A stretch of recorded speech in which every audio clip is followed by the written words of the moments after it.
It's another Saturday, the weekend, and we are here. This is our podcast, and it's called the Gracious Hope Live Podcast. My name is Pastor Alexander Red. I'm the host, and Reverend Suah Deddeh is also here. He is the co-host of this program, and today we'll be looking at the drumbeat of Liberia's elections 2023. And the drumbeat of this coming election in few days, may I say, echoes through the hearts and minds of all of the citizens of Liberia, resonating with hope and trepidation. And as the world eagerly anticipates the democratic process, there is a growing concern about the possibility of violence marring the entire election day on October 10. And so, if we look at our history, the history of Liberia, scarred by civil war and political instability, cast a shadow of doubt over the nation's ability to conduct a peaceful and fair election. However, in the midst of the uncertainties, there is an opportunity for Liberia to rise above its past and pave the way for a brighter future. So we have that hope. Once hailed as a tumultuous past, it has haunted the beacon of hope in Africa. Talking about Liberia, our country. So the scars of a brutal civil war, which ravaged the entire country for over a decade, are still fresh in the memories of all of the citizens. The wounds inflicted by political instability and corruption continue to fester, creating an air of skepticism and distrust. The upcoming national elections, therefore, represent a critical juncture for Liberia. It is an opportunity to heal and rebuild, to restore faith in the democratic process, and to set a precedent for future generations. However, the road to peaceful elections is fraught with challenges, and the specter of violence looms large, fueled by deep seated ethnic divisions and political rivalries. So you see, the wounds of the past have not fully healed, and there is a risk that the drumbeat of elections could awaken the dormant animosities. It is crucial for every one of us, therefore, that is for all stakeholders to work together to ensure a peaceful and inclusive electoral process. The responsibility lies with the government, the political parties, the international community. And international observers and organizations must actively monitor the electoral process, ensure transparency, and promote accountability. By providing technical assistance and resources, they can bolster the capacity of Liberia's electoral institutions and help create an environment conducive to free and fair elections. Furthermore, political leaders must rise above personal ambitions and prioritize the nation's welfare. In a country riven by ethnic and regional divisions, it is all too easy for politicians to exploit these fault lines for personal gain. However, authentic leadership lies in transcending these divisions and working together toward a common goal, improving Liberia and its people. Political parties must engage in constructive dialogue, demonstrate respect for the rule of law, and commit to peaceful means of resolving disputes. The media, that is the press, also plays a crucial role in shaping public opinion and fostering an environment of tolerance and understanding. It is paramount that journalists adhere to the ethical standards, provide unbiased coverage, and avoid sensationalism. Responsible reporting can help encounter the spread of misinformation and disinformation, which can fuel tensions and incite violence. So then, on this podcast, we look at today's discussion to be the drumbeat of Liberia's elections 2023, which carries the weight of the nation's aspirations. It is a call to action, a reminder that Liberia's future rests in its people's hands. And the choices made in the coming few days will determine whether Liberia can break free from the shackles of its past and emerge as a beacon of democracy and stability. And while these challenges are formidable, their potential rewards are immeasurable. A successful election characterized by peaceful transition of power and respect for democratic principles will restore faith in Liberia's political system, attract much needed investment, and foster economic growth. It will send a powerful message to the international community, reaffirming Liberia's commitment to peace and democracy. So, here at Gracious Hope Live podcast, we conclude that Liberia's electoral process, that is the elections of 2023, drumbeat reverberates with hope and apprehension. The journey toward peaceful elections is fraught with challenges, but the nation has an opportunity to rise above its past and chart a new course. By working together, embracing dialogue, and upholding democratic principles, Liberia can silence the drums of violence and usher in a new era of prosperity and stability. So then, the world watches embedded with breath, and they are looking to see, and it is hopeful that Liberia will seize this opportunity and prove that democracy can triumph over adversity. And so that is my talking point here. And I will now bring on Reverend Suah Deddeh, the co-host of this program. Reverend Deddeh, hasn't been easy. It is challenging electoral process, or the election day is October 10, and we have a few more days left.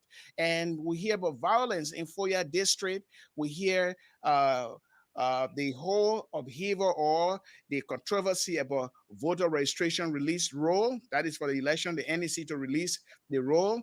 And we hear about Supreme Court. The aggrieved party is taking the case to the Supreme Court, and a lot of other things happening in our country. And it is dampening for most of the electorate because they want to vote. They want that voice to be heard. Sergeant, brother, this is the day the Lord has made. No matter what, we'll rejoice and be glad in it. I listened to your eloquent commentary, and I'm laughing because you kind of some key words you used. I just want to pick it back on the historicity you brought to this thing, which is very good. I was looking at our history, at least. For 133 years, we have one party system under the Truic Party. And that one party system, I believe Liberians did not like it. So we decided to have multi-party democracy, where it be participatory democracy, where people will exercise their franchise to vote for those who they want and believe that could provide the need and necessities for the society. Now we have this multi-party democracy. This is not the first time, at least, we've experienced in election violence. It happened in the 80s. It continued in 2011.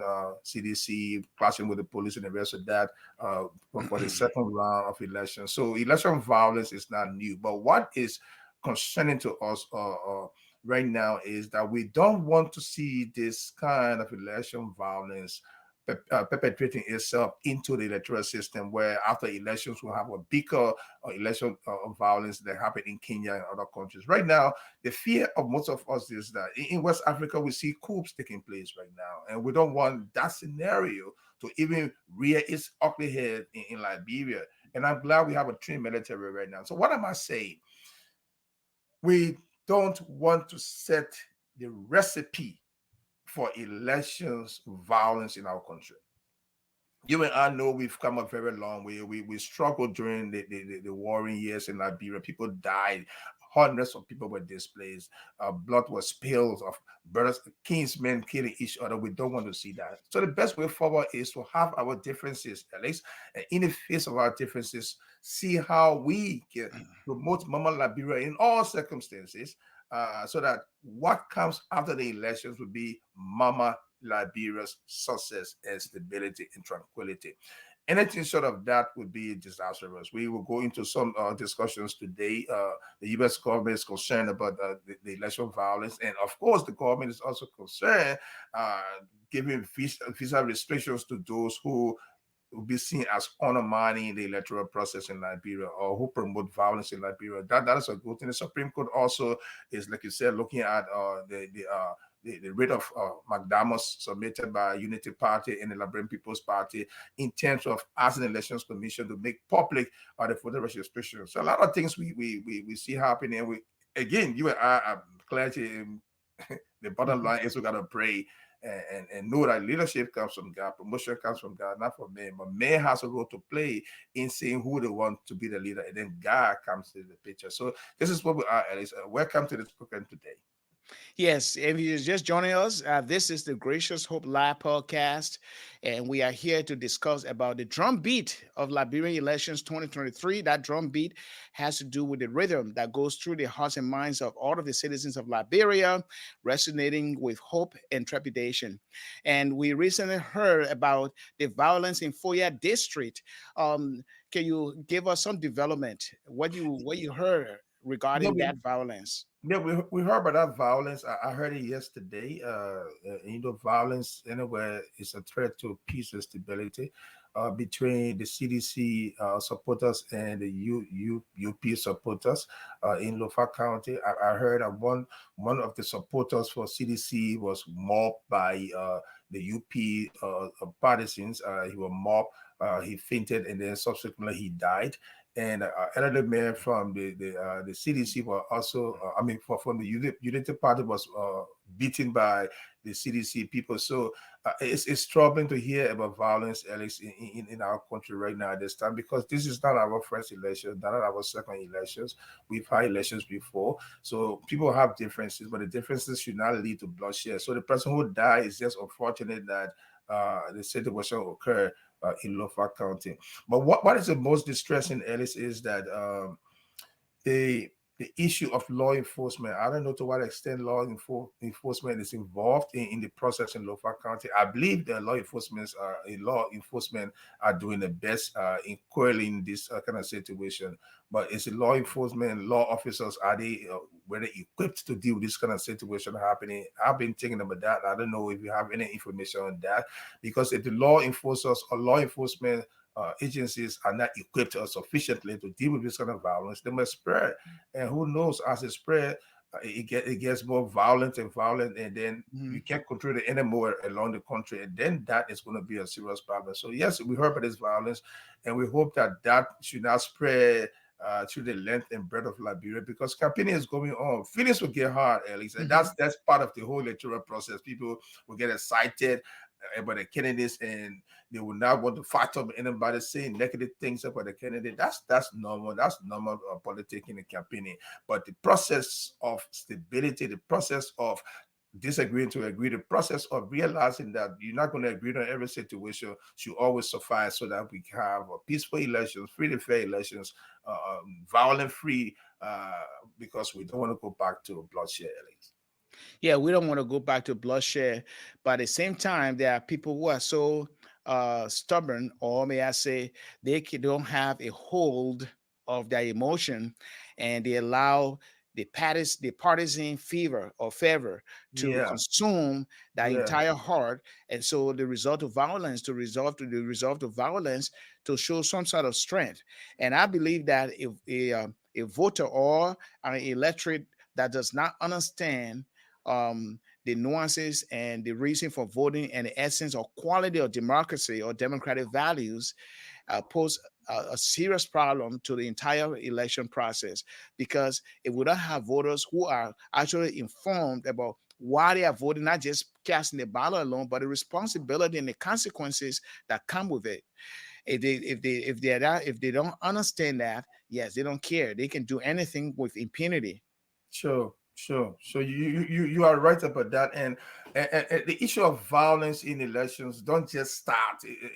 It's not abrupt. It is those things that creep into the electoral system incrementally. And what am I saying? We have different factors and different actors and stakeholders in the elections: the election commission, the political parties, civil society, the government itself. The government itself is involved in the election. President Weah is seeking a second term. So the government itself, the sitting government, is involved in the electoral process. And so they have the law enforcement, military all under their control. So what they do with that power to quell, to quell violence or to avoid violence, count a whole lot in the electoral process. Now, for instance, now political parties are not happy with the elections commission. I would say refusal, but inability right now to release the list of voters that they already have, and this has gone to the Supreme Court. Unity Party and Liberian People's Party have filed a writ of mandamus, like I mentioned earlier, to the Supreme Court to delve into this situation, to bring some remedy to the situation. And the justice in chamber, Justice James Elder Wolokoli, is sitting on this case right now, and the Supreme Court has asked the Election Commission to submit to the Supreme Court the list of registered voters, those who are qualified to vote. And the election laws call for this list to be released at least 30 days before the elections, and there should be no change in that list unless by the support or decision of the Supreme Court. That list has not been released yet. The chairman of the election commission, she's on record on September 8th, promising that this would have been released by September 18th, something around that time. It has not happened. The NEC says they will release the list sooner or later, but the deadline or the time, the 30 days, is inching on. We're talking about October 10th, at least for the elections, and you don't know who's voting and the rest of that. That is a key thing that might lead to violence. It should not, but it might lead to violence because there are people in the society who can hang on a little issue, and this is not a little issue, to perpetrate violence. So Mhm. the election commission also has a responsibility to make sure she does everything to avoid any issue of election violence. But as it is right now, people who want to create violence can use that opportunity to say, because the list was not released, we fear election rigging, so we Yes. are going to create a situation to just put the whole society into chaos. We don't want that, Alex. We don't want that. So I hope the election commissions can release this list of electable voters, which were happening ever since to this point. So people critique that list carefully, see who should be there based Yeah. on the qualification and the proper registration, who should not be there based on uh, uh, uh, their own disqualification based on what election commission will see as their inability or ineligibility to vote, because the election commission Okay. has done that. So this is where we are, at least on our Okay. Yeah, yeah. yeah. And we just kind of veer a little bit from that violence that took place in Foya District, Lofa County. And a reporter and also a radio host at the ECOWAS radio station, Koluba Zabi, said there is trading of accusations now by the two groups, CDC and the Unity Party, but calls are mounting for a full scale investigation into the incident to bring the culprits to book, honor Liberian laws, and prevent a recurrence. Thank you, Raymond, for giving us Yeah. that update. And Yeah. the Liberia Council of Churches, under the leadership of Reverend Dr. Samuel B. Reeves Jr., released a press statement, and they vehemently condemned the violence in Foya district that was carried out, and three people dead, three Mm. people dead. And I saw a graphic video of someone chopped up on his side and he was naked, but it's too graphic. I couldn't show that. But Yeah. this is where we're witnessing uh, wicked things, or may I say, uncalled for violence uh, against the same people of the same district. And so the LCC, that is the Liberia Council of Churches, released this. Do you have a copy of that, Reverend Dede? No, I don't have it. I think you Okay. have a copy. You Okay, can it's just here. give It's it the to me. Liberia Council of Churches immediate response to the fracas in Foya, Lofa County. This is what it said. The Liberia Council of Churches condemns in its strongest term the Friday, September 29, that was yesterday, violence that erupted in Foya, Lofa County that reportedly led to the death of 3 persons. The Council of Churches calls on all citizens of Foya District or Foya, Lofa County, to remain calm as state security put the situation under control. The council calls on the joint security to immediately launch a full-scale and independent investigation into the incident and bring to justice the perpetrators behind these vicious acts. At the same time, the Council of Churches wants both the Unity Party and the Coalition of Democratic Change, CDC, believed to be at the center of the fracas, to cooperate fully with the joint security in the investigation. And after reviewing multiple video recordings from the scene of the incident, the council calls on the young people of Liberia, the future leaders and inheritors of this great and glorious land of liberty, Liberia, to be mindful of their responsibilities and refrain from being used by politicians to instill violence in the nation. And this is signed by Dr. Samuel B. Reeves Jr., Bishop Samuel J. Coorer Jr., moderator, and I see some other names here. But this is the release from the Liberia Council of Churches located on 15th Street in Sinker, Monrovia, Liberia. And so they are not happy about the violence. 3 people dead before elections day, Yeah. and Yeah. so this is it's not a good thing. It dampens the spirit of It fellow is. voters. We don't Yeah. want people to Yeah. hide. We want for people to Come voice on up. freely. Yeah. Yes. So Yeah. that's what we got, and I know there will be other condemnation coming up, but we want to see the Yeah, state there's one security here too, working. Ellis. The collaborating political parties also issue, and this was published in Observer 9/30, 2023, around 1:32 Liberian time. The collaborating political parties of Liberia strongly condemns the recent wave of political violence in Lofa County, particularly the distressing acts of aggression between members of the Unity Party and the Coalition of Democratic Party. And this condemnation was published in the inquiry, like I said. I mean, they did observe inquiry, they did observe. They reported vandalization of crucial public infrastructure and the attempted destruction of property by alleged party supporters are utterly reprehensible, according to the CDC, I mean the CPP condemnation. Such actions contradict the very essence of a democratic society and threaten the stability and progress of our nation. The statement goes on to say our hearts ache for the lives reportedly lost and the many injured, including the law enforcement officer.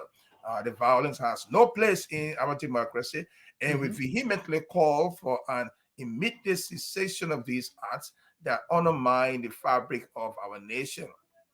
And then just a few more. The CPP says, yeah, we call upon the Liberian authorities to swiftly and impartially investigate these incidents, ensuring that those responsible face the full force of the law. Upholding justice and the rule of law is vital to preserving our democratic values. And this CPP statement was signed by the Secretary General collaborating political parties and Mhm. not just two. And so people are speaking up against this election violence, and the CDC, the CPP stands united against any form of violence and remains steadfast in its commitment to promoting a peaceful electoral process. Liberia's future hangs on our ability to engage in peaceful political discourse, showcasing to the world the strength and resilience of our democracy. So this statement was published in the Observer newspaper emanating from the CPP. So I'm glad people are speaking up. There should be more condemnations of this violence so that people who intend or are bent on continuing this ugly phase of the electoral process will desist, refrain, and put Liberians first, Alex. Yes, and there's a growing concern about the possibility of this violence even happening on election day. We do not wish for that because our history, if we look at our history, it is all replete. That's what I want to say, replete with violence when it comes to the Civil War and other subsequent incidents in between, or may I say, um, um, scale of violence, and we are tired of that. So we are hoping that the state security will investigate thoroughly Yeah, and bring to book all of the parties involved because we don't want or to see people intimidated on election day not coming out, especially if you have the constitutional right to vote your conscience. So let's indeed. people vote with their conscience and let's people have a free environment or atmosphere without intimidation to vote I, on that I, day. I agree with you 100%, Ellis. And the international community is watching with an eagle eye. The U.S. State Department under the pen of Secretary of State Blinken also issued a statement um, uh, talking about this election violence and what the U.S. government will do to deal with those who undermine democracy in Liberia. Again, I saw the story in the Observer newspaper. It says America has spoken, threatening to impose visa restrictions for those undermining democracy in Liberia. The Mhm. policy statement issued by U.S. Secretary of State Anthony Blinken begins by expressing the United States commitment to supporting and advancing democracy in Liberia and around the world. That means, especially Liberia, whose West African neighbors are in the throes of coup d'etats and post-election turbulence that could dangerously, according to the statement, dangerously undermine Liberia's Mhm. any elections. It says, and I quote, the Observer is quoting here, today, Blinken said in a statement released on September 27, I am announcing a new visa restriction policy under Section 2.2AC3 of the Immigration and Nationality Act for those undermining democracy in Liberia. This policy will take effect in advance of the upcoming election. So, in other words, at least this policy will kick into action long before the October 10 election. So anyone who is judged by the United States of America as undermining democracy in Liberia will have visa restriction entering the United States of America. Now, Section 2.2 AC3 of the Immigration and Nationality Act covers inadmissibility due to foreign policy. This means that a foreign national whose entry or proposed activities in the United States, the Secretary of State has reasonable ground to believe will have potentially serious adverse foreign policy consequences for the United States will not be granted entry into the United States of America. So if America feels that your presence in the United States will have an adverse foreign policy consequences, you will be denied visa, especially if it is clear that you undermine democracy in Liberia and want to flee to the United States of America. They will stop it by denying the visa issuance to you. A lot of people welcome this threat for visa visa Yes. denied. Yeah. But I think that the United States needs to go beyond that, because visa, somebody can do anything and then say, well, I don't have to go to America. I can stay right in my country. They should do more than that. I know there's sanction, there's a visa, even with the sanction, that the sanction of those officials that were alleged to be engaged in corruption, yet some of them running for position, because that sanction under the Manisky or the whatever accord Manisky Act, yeah. does not prevent them from running for political office. So that is a country that we have. However, if you're just joining us, this is the Gracious Hope Gracious Hope Live podcast that I said Bible Fellowship. I got carried away. But Yeah, good that you're joining us. We'll be right back. Don't go away. We are talking about the drum beat, okay, of the elections that will be coming up in a few days. And what are the drum beats? The drum beats are all about beating the rhythm, okay? The rhythm of the Liberian people is mixed right now. We have hope, yet we have trepidation. And we can see that with the dark cloud over violence. We just hope and pray that people will see the reason not to engage in anything that will undermine our democratic process and the quality of our democracy. And so then we'll be right back. Please don't go away.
Okay, election violence must stop. Okay, and if you're just joining us, this is the Gracious Hope Live podcast. My name is Pastor Alexander Red here with the co-host Reverend Suah Deddeh, and we are talking about the need for all of us to come together in unity. Our country has bled so much from bloodletting and hatred. This time is time to show love and compassion and unison in bringing our country together, because your vote, count. And so if you have a friend or family member who is planning to cause some sort of friction or eruption for this during this electoral process, please, for God's sake, if you're a Christian, you profess to know Christ, we should not be engaged in violence. We should be extending our love to other people, love that overrides our emotion, our Yeah. political party or political affiliation or persuasion. This is a Yeah. time to come together as a people. And Mr. Raymond Zabi sent me a statement here from ECOWAS and the United Nations as well. And this is a joint statement, so it's very powerful. So we read the Liberia Council of Churches statement, strongly condemning what is going on here. They are concerned, as well as we see the joint statement here from ECOWAS and the United Nations. They condemn the violence leading to deaths in Lofa County, and they call for calm, just as the LCC did. So they said here, In a run up to the October 10 elections, ECOWAS and the United Nations, that is the UN, have noted with grave concern the violence that broke out in Lofa County between the Unity Party and the Coalition for Democratic Change, CDC, leading to the loss of 3 lives, which they condemned in the strongest terms. So it's a joint statement here, and they are saying in the spirit of the Farmington River Declaration of 23, and that was a document that all political actors or Yeah, stakeholders yeah, signed that there will be no fine. violence. They Yeah, they are holding them to account on that because they signed it, and they said it was about the protection of human rights and under the due process of the rule of law.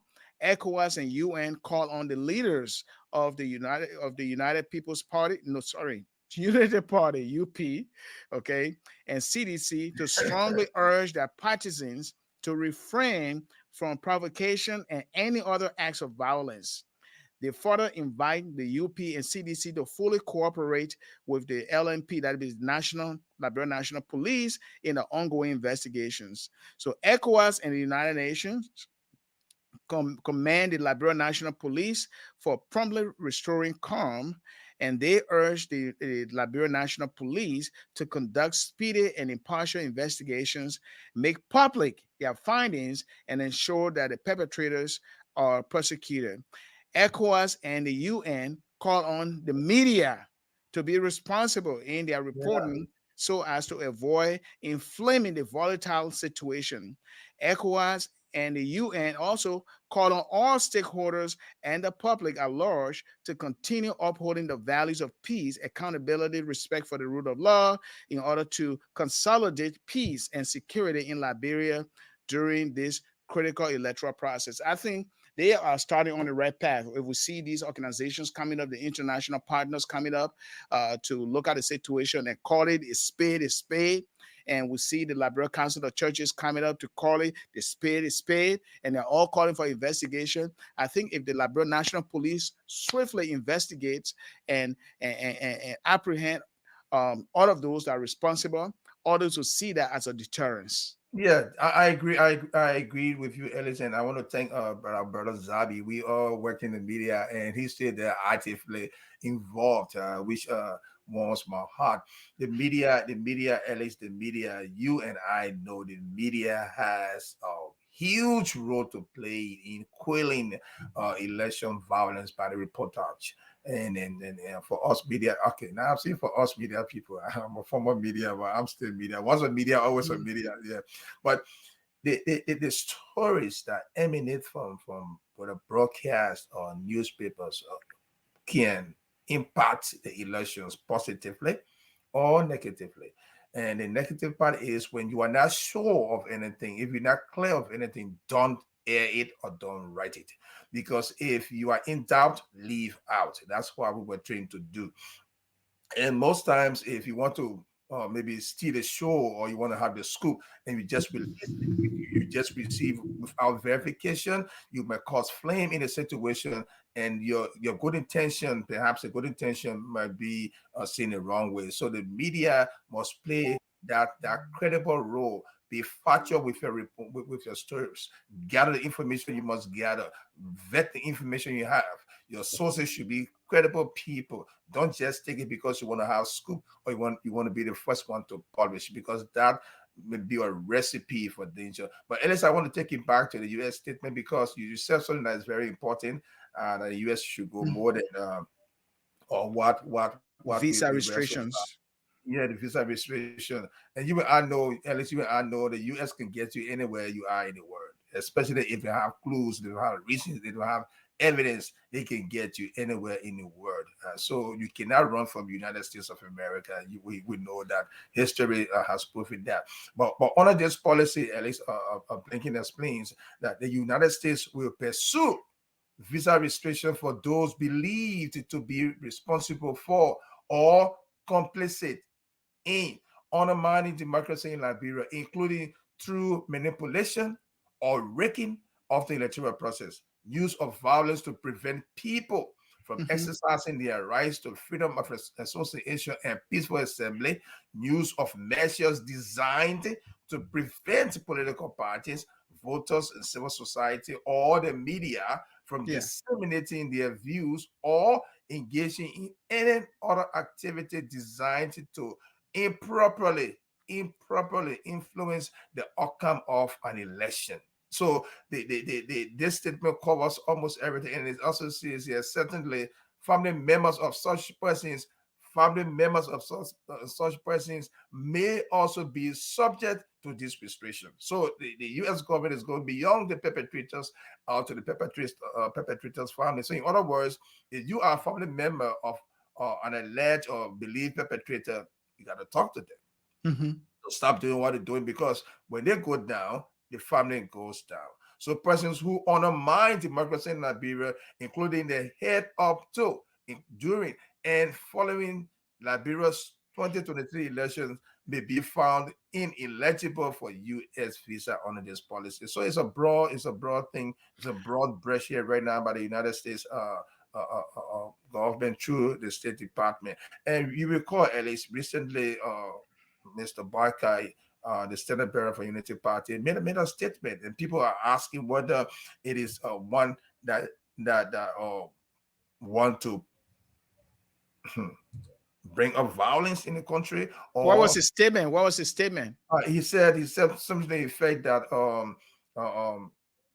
the election, if it's rigged, this country, quote unquote, this country will be, I mean, this would be the end of Liberia if election is rigged. If there's any, They say that verbatim.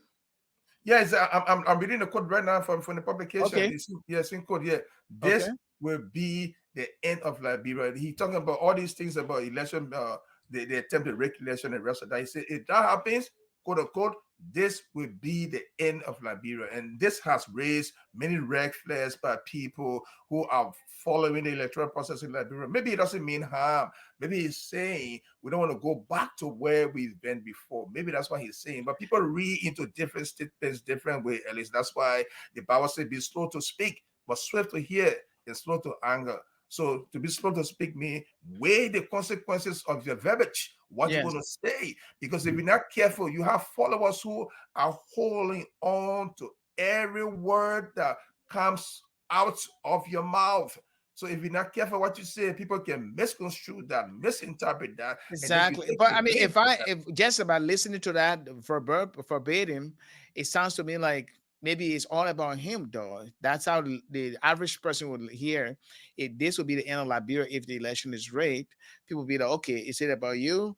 I mean, I know people had a lot of different interpretations based on what he said, but people would normally just think like that.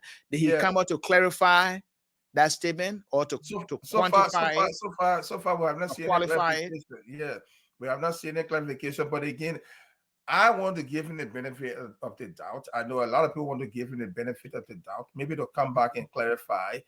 Because I can remember doing one of the demonstrations in Liberia, Yeke Koliba, Representative Yeke Koliba made a broad statement too about maybe alluding to any violence, and the international community came hard on that, and they asked for clarity, and he did. So I hope that this the Standard Bearer for Unity Party can also come out, give Liberians the benefit of the doubt, because we don't want him to be held accountable for any future violence. And based on this statement, especially for his supporters, I know he's an honorable man, and like all the contestants in the elections are honorable people. They mean well for our country. That's why they put themselves up to contest the high office. They all have good players, but God will decide who is going to lead our country. But in the meanwhile, we should be very careful, very, very particular about doing everything, Ellis, to run from violence, but lead to tranquility and peace in our country. Because Mhm. when anything goes wrong in the country again, Ellis, everyone suffers, and we don't want to go back to Of that course, we nature. don't want to. But let's take a look here at what is the whole idea about voting, because we want an informed electorate. Okay, so when you say vote, okay, you want to vote, casting your vote. How the average voter should understand that they have already registered?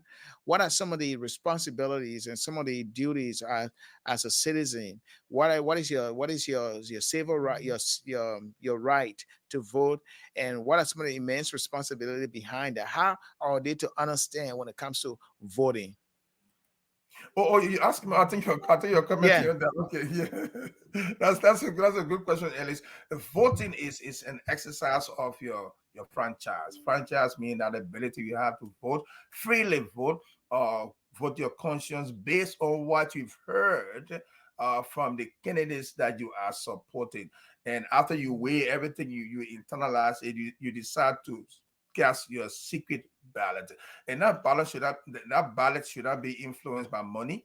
It should not be influenced by gratuity. It should be influenced by your vision of where you think your country should be in terms of infrastructure development, in terms of law and order, in terms of the judiciary. You want to take all Hmm. of those factors, Alex, into serious and keen consideration before you cast that secret ballot. Because if you cast the secret ballot based on how much money line your pockets, for the wrong reasons, it may come back to bite you, yourself, your family, posterity, and generations to come. So that franchise, Ellis, is so sacrosanct. It's so important that we don't lose sight of the power we have as individual. One vote Yes. can make the difference. One, I'm glad you asked this question, and I'm sure you may comment on it as well. Just one vote can change the destiny of a nation. That's why everyone should vote. The voter registration, media for the media and the election commission should be key in this situation. Let the electorate know the power of that one Yes. ballot. Let The them know power. so that you hear the power, and so you don't stay home and say, I'm disenchanted, I'm dispirited, I'm discouraged about this process, so I'm not going to vote. That is going to be a very big mistake by you. I'm speaking to you today who might be deciding to sit on the fence. You will not be doing Liberia fair. You will not be doing the nation justice. You will not be doing yourself justice by staying out of Home. this And, and and can because we you are also angry. say that by you voting, by you having the power to vote or cast that ballot, it is an opportunity to heal our country and rebuild Yeah, and to restore faith or trust in the democratic process and to set indeed. the example for the future? We can also Indeed. add I that there agree. for future generations too. Yes. And Yes. and, and go ahead. Yeah. No, no, go. I'm agreeing with you. Go ahead. Go ahead. I'm Okay, agreeing with you. so now we Mm. see that even the road to peaceful elections is fraught with these challenges that are going on right now. Now, if you're a voter sitting right now, uh, thinking that okay, I don't want to be harmed or be hurt on election day. I don't want anybody to harm me. I don't know what's going to happen, and because you hear about the 3 deaths that took place of violence in Foya, you are discouraged. And if you're a believer in Christ, listening right now, remember it is your right.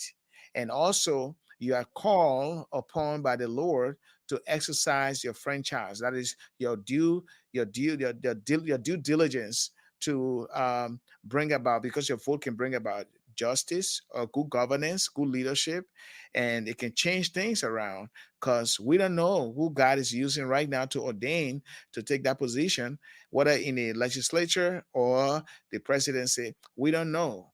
And so, if you're a believer, yes, we encourage you not to feel intimidated by all of the talk going on. People are having a word of words, but it's all the same. People be emotion fired up, and they say things to scare their opponent. So remember, it is a trick or the strategy of the enemy, because we know the enemy rolls around according to scripture like a what, like a lion, right, ready to Yeah. devour. Yeah. So we should not allow the negative thoughts or the negative um, um, speech to discourage us.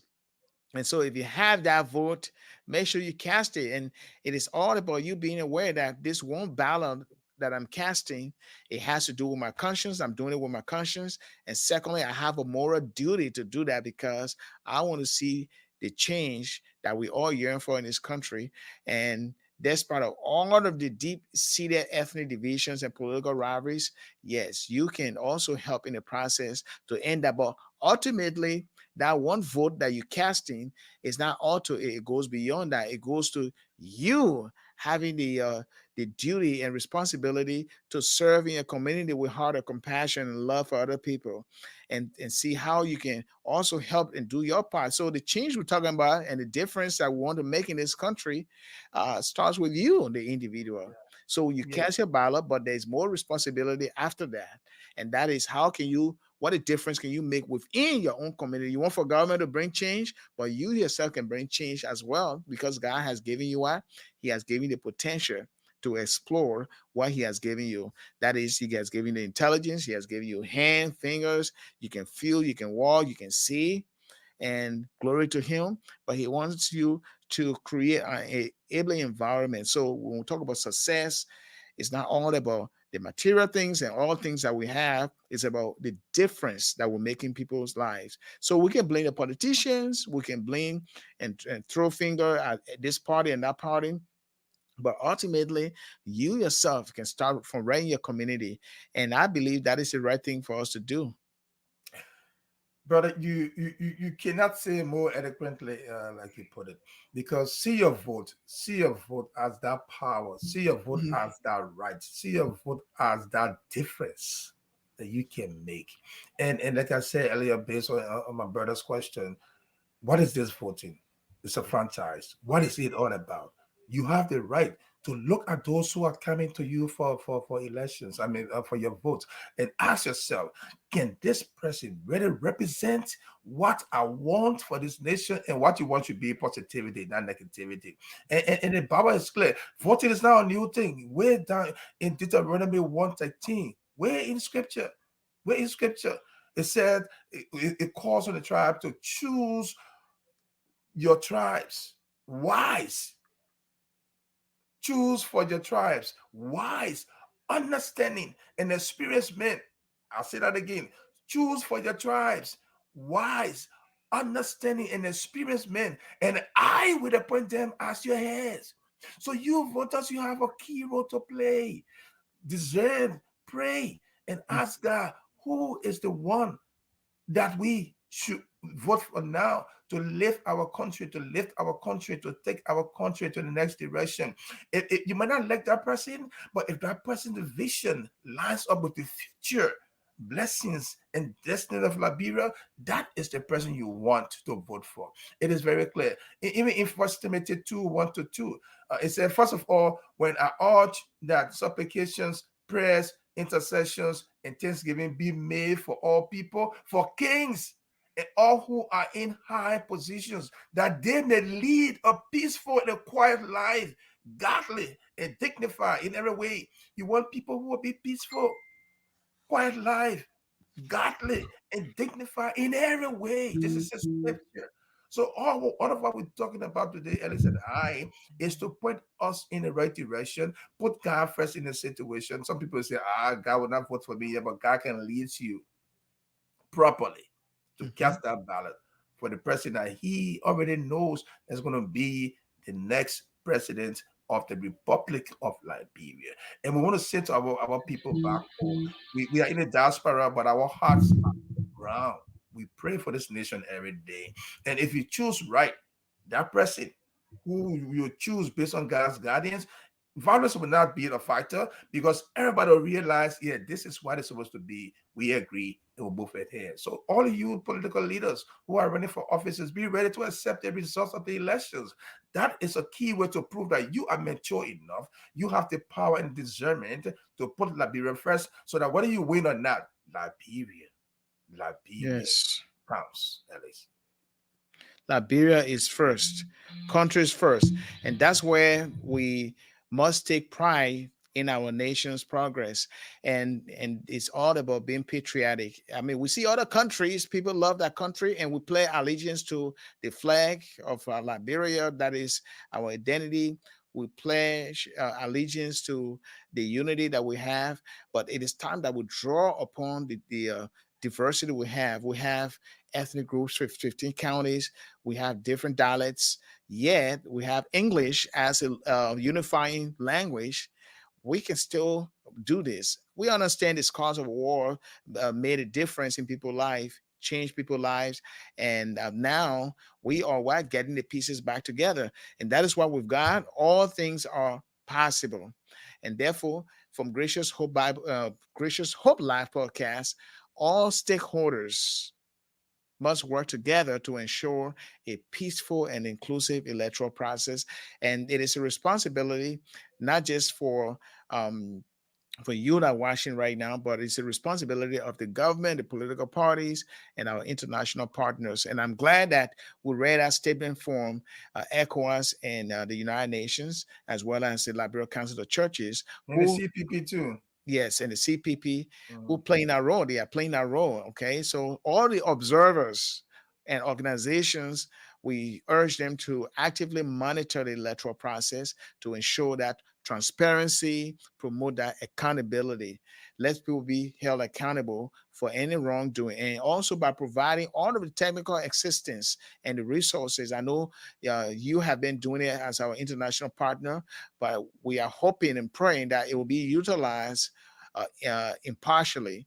That is, will be utilized for everybody's benefit, because that, of course, can bolster the capacity of our electoral institutions and to help create an environment that will be conducive to conduct this election in few days, so that Yeah. we can see the free and fair outcome of everything. That, of course, when it's clear that the ballot counting and everything, or transporting everything, is clear, and we can see that the international community say or release a statement, say everything was free and fair, and then now they announce the winner, uh, then it is a victory for you who has that ballot right now. It'll be a victory for you, because why? You play your part. So if I play my part, you play your part, and everybody plays their part, right? And then we Indeed. have a united voice. And that Indeed. is why democracy is so important. Yeah. Yeah, Alexia. I mean, you lay it so perfectly Mhm. also.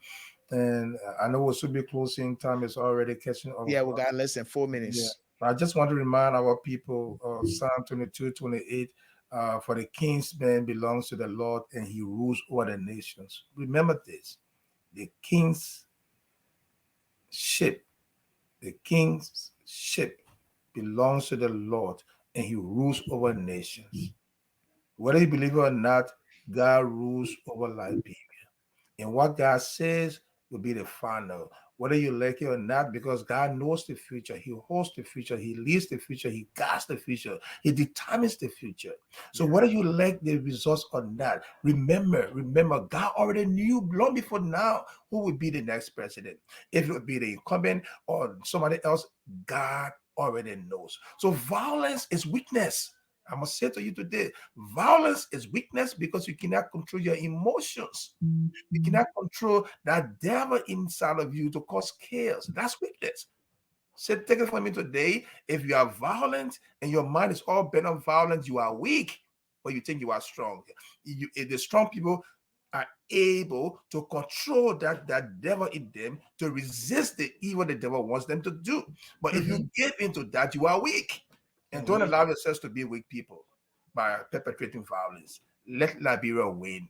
This is not about individuals. Yes, individuals are taking in it. But if they win, let Liberia win. And when Liberia wins, Ellis, we all would have won.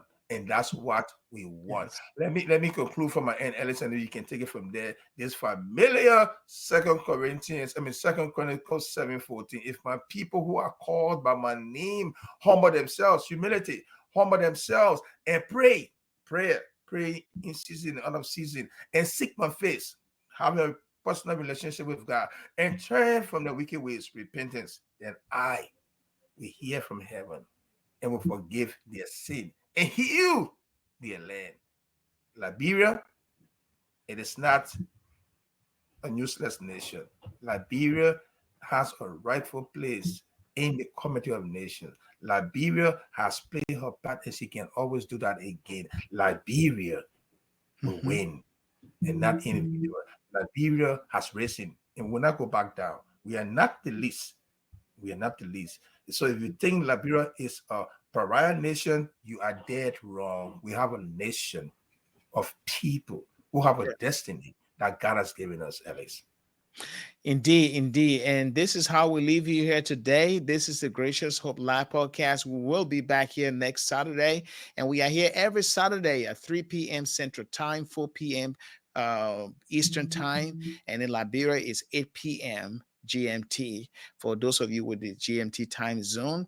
And this is a platform that talks a whole lot about contemporary issues that affect you as a believer in Christ. We talk about Yeah. these issues because they are mundane. We experience them every day, and we help with our biblical perspective to put an understanding of how we see it from the way God would see it based on His Word. And that is why we've been having this podcast for over 3 years now. And just to use it as a platform to educate, Christian education, and to talk about a variety of issues, whether it is political, social, cultural, or economical. We talk about that so that you can be informed as a citizen of Liberia. And if you want to watch more of our podcast, you can go to the website. Okay. It's called GraciousHopeFellowship.com. Again, GraciousHopeFellowship.com, and you can see it down on your screen. It's strolling right there. Go to the website. You look on the icon. The button is right there. Just click podcast, and you can go back years and watch any of our podcasts. And this is what our platform is. And so, share this link with your friends, your family, and your loved ones, and anyone that you believe they can, be a part of this program.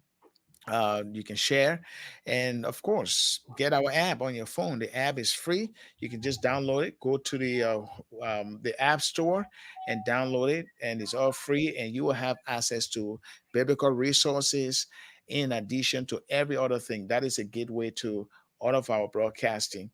So if you also move by compassion or generosity to give, you can also give online. It is secure and free to this ministry, so that we can be more effective in taking care of our equipment, our media, and other things that we use to come to you. Until then, this is the Gracious Hope Bible. That is the Gracious Hope live broadcast. Until then, my name is Pastor Alexander Red, together with co-host Reverend Suah Deddeh, and we will see you again. You take care.